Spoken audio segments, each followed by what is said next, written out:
그 펜로스 혹은 뭐 펜로스 증후군 이런 말을 많이 하는데요. 펜로스를 어떻게 표현하는 게 맞는 말인가요? 펜로스라고 하는 건 내가 아끼는 반려동물이랑 헤어지는 상황이잖아요. 펜로스를 또 사별이랑 동일시도 생각을 하시는데, 저는 좀 펜로스는 사별뿐 아니라 모든 이별에 속한다고 생각을 하거든요. 그래서 지금 제가 임보하고 있는 애기 고양이들이 있는데, 이 고양이들이 입양을 가면 저는 무척 슬플 거예요. 그 아이들을 사별로 떠나보낸 것만큼의 상실감을 느낄 건데, 저는 이 또한 펜로스라고 생각을 합니다.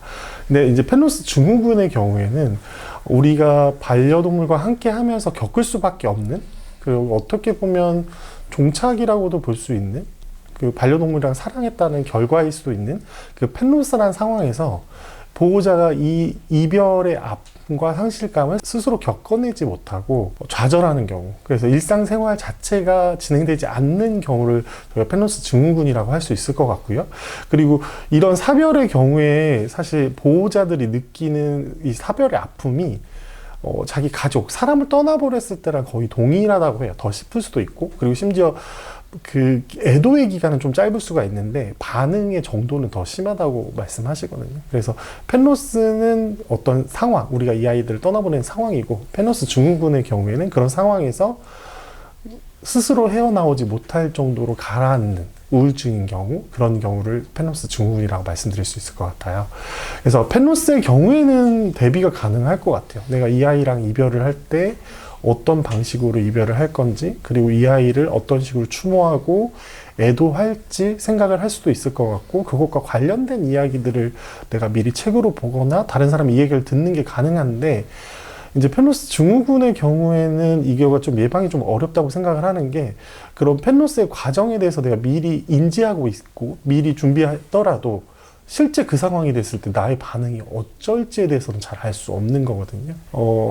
저의 개인적인 경우도 작년 12월에 보낸 친구를 보내고 나서는 그 여러 가지 일이 맞물렸었겠지만 제 스스로 일상생활을 복귀하는 게 불가능하다는 생각을 했었어요. 그래서 저의 경우에는 정신과 상담의 도움을 받았고, 또 약물도 적극적으로 복용해서 이겨낸다라고 말씀드릴까요? 그 과정을 겪어낸 케이스인데, 어떤 펜로스 증후군의 경우는 저처럼 제3자의 도움이 꼭 필요할 수도 있을 것 같습니다. 그러면은 모든 사람들이 펜로스를 통해서 펜로스 증후군으로 가는 건 아니겠네요. 네, 모든 사람이 그렇다고 생각하지는 않을 것 같고요. 제 개인적인 경험으로는 좀 여러 아이를 반려하시는 경우에는 아무래도 이제 다른 아이를 돌봐야 된다라는 생각이라든지 여러 가지 이유 때문에 비교적 한 아이만 기르시다가 한 아이를 떠나보내신 분보다는 좀 일상생활로 돌아오시는 속도가 조금 빠른 것 같고요.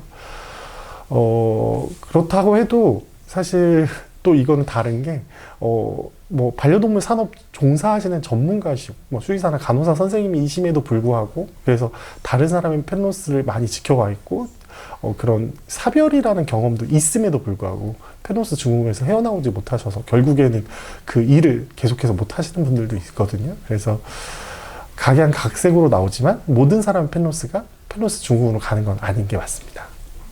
그럼 펜로스 증후군인지 알 수 있는 방법은 뭐가 있을까요? 일단 일상생활이 불가능하다는 부분인데요. 일단은 무감각해지는 부분이 있어요. 그래서 실제 삶에서의 교류 자체가 잘 안 되는데, 일단은 가장 중요한 게 살아가는데 꼭 필요한 게 자고 먹고 쉬어야 돼요. 근데 잘 자지도 못하고 잘 먹지도 못하고 잘 쉬지도 못하는 이런 증후군, 이것이 안 된다면 이때는 정말 적극적으로 다른 사람의 도움을 받아야 되고 도움을 청하셔야 되는 상황이라고 말씀드릴 수 있을 것 같아요. 저도 이제 펜로스 때문에 이제 힘들었을 때 저도 펜로스 증후군이 있었겠죠? 네네네. 그때 한 3개월 이상 힘들었었거든요. 네네네네네. 근데 거기 저도 이제 여러 가지 자료들 찾아보면 3개월 이상 힘들면은 뭐 정신과에 가든 뭔가 도움을 받아야 된다라는 말이 있었는데 그게 맞나요? 네, 맞는 것 같습니다. 왜냐면 이 3개월의 우울한 상황이 있으면 이게 몸으로 나타나게 되고, 그 몸의 대사 조절에도 문제가 생기고 호르몬의 영향에도 영향을 미치게 돼요. 그러면서 비가역적인 상태로 계속해서 슬픔으로 들어가는 상황이 되거든요. 이런 우울증의 경우에는 사실 그 근원에 대한 문제보다도 이런 우울증을 잠깐 쉬게 해줄 수 있는 법. 그러니까 우울증에서 잠을 못 자는 분이라면 잠깐 자게 해주는 것만으로도 스스로 회복할 수 있는 힘을 얻게 되거든요. 그래서 그런 경우에는 사실 도움을 받는 게 아주 중요하실 것 같고, 약물 효과를 제가 정신과 선생님이 아닌 상황에서 말씀드릴 수는 없지만, 이제 약물 치료를 받은 저의 입장으로서는 상당히 효과가 있고, 그리고 도움이 많이 되실 거라고 말씀드릴 수 있어요. 그래서 만약에 내가, 내 스스로 이 슬픔을 견뎌내지 못할 것 같고 나의 일상이 무너지고 있다라고 생각이 되고 점점 어떤 수렁으로 빠져든다는 생각이 있을 때는 적극적으로 도움을 요청하시고 적극적으로 상담을 받으시거나 그런 게 중요하실 것 같다고 생각합니다. 만약에 정신과를 가야겠다라는 생각이 든다면 뭐 펜로스를 전문적으로 상담을 해주는 정신과를 별도로 찾을 필요가 있나요? 아니면 그냥 일반 정신과를 가면 되나요? 저희 경우 일반 정신과를 갔고요. 사실 펜로스를 전문적으로 상담하시는 곳이 있긴 한데 그런 곳이 좀 많지 않기도 하고, 그리고 한국에서의 통념상 사실 정신과를 가는 게 쉽지 않거든요. 그런데 이제 찾아서 또 굳이 먼 데까지 가야 되는 상황이라고 하면 사실 중도에 포기하시는 수가 있어요. 저의 경우에는 사실 집 바로 옆에 정신과 전문 병원이 있어서 가서 도움을 청했던 경험이었고, 그렇기 때문에 꾸준히 내원을 할 수 있었던 것 같고요. 그렇기 때문에 굳이 펜로스 전문 정신과가 아니더라도 일반 정신과, 그리고 내가 자주 내원할 수 있고 내 상황을 공유할 수 있는 곳으로 가시는 걸 추천드리고 싶습니다.